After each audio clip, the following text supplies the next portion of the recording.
He is now scraping the surface of the leaves, just like picking up some sticking food on it from the with the presence of the morning dew. This fire ant is scraping the surface of the leaves.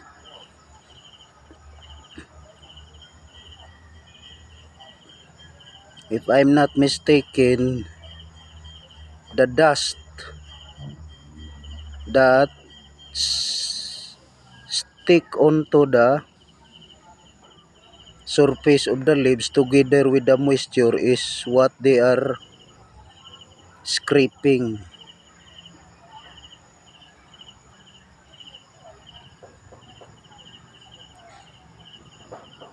They looks like janitors that cleans the surface of the leaves, as well as they earn something from cleaning the surface of the leaves.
They are using their antenna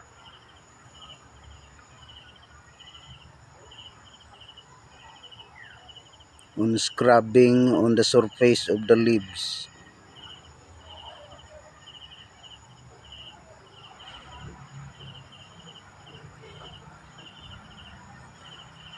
These are the morning dew that forms above the surface of mahogany leaf.